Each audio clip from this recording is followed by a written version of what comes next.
दोस्तों नमस्कार, जोहार। अभी जयराम मातो अरुणाचल प्रदेश के दौरा पे है और जाने के बाद वहां बहुत सारे मुद्दे पे डिस्कस किया गया। लेकिन सबसे बड़ी बात, झारखंड में अभी जेएमएम का सरकार है, न कि जेएलकेएम का सरकार है। लेकिन 81 में से लोग विधानसभा स्पीकर यानी जयराम मातो को चूज किए। क्यों? क्योंकि अगर सबसे बड़ी बात है ना, एजुकेशन। क्योंकि पीएचडी होल्डर है, इनके पास अगर हिंदी नहीं तो इंग्लिश में भाषा को समझ सकते हैं और जवाब दे सकते हैं।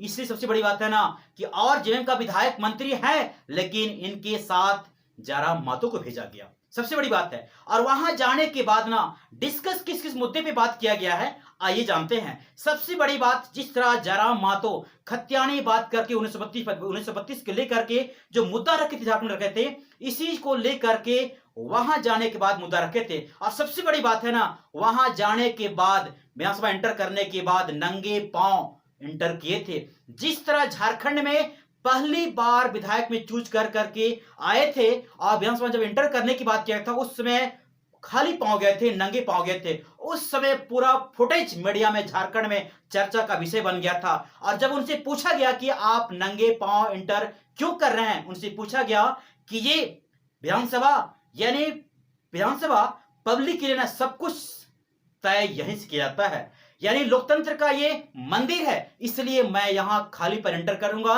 जब तक मैं आऊंगा यहां विधानसभा सत्र में, तब तक मैं खाली पैर आऊंगा। और इसी तरह ना जब अरुणाचल प्रदेश गए, वहां भी दिल जीत लिए। वहां भी जाने के बाद जैसे एंटर किया गया विधानसभा सत्र में, वहां भी खुले पांव एंटर किए और वहां भी देना जो देखा लोग तो भावुक हो गए हैं। एक अलग पहचान मिलता है। सोचिए ना, ये कल्चर अपना जो पहचान बनाया है जगह पे, हर किसी को भा लेता है। और जब इंटर करते हैं, बात सोचिए, बात जब वहां रखा गया और क्वेश्चन ना करे, ऐसा हो नहीं सकता है। जब तक झारखंड विधानसभा सत्र चल रहा था ना, उस समय सिर्फ जयराम मातो की चर्चा हर दिन हो रहा था। क्यों? क्योंकि हर क्वेश्चन को पूछने का तरीका इतना बारीकी से रखते थे कि वहां देने वाले आंसर भी कंफ्यूज हो जाते थे कि क्वेश्चन पूछ क्या रहे हैं। और इसी तरह लेकर के ना जब वहां गए विधानसभा सत्र में, वहां अरुणाचल प्रदेश में, तब पूछी इस बात को रखे कि यहाँ किस तरह का सिस्टम है, नौकरी में क्या सिस्टम है और यहाँ रहने वाले की सिस्टम क्या है। हर तरह से बात किए।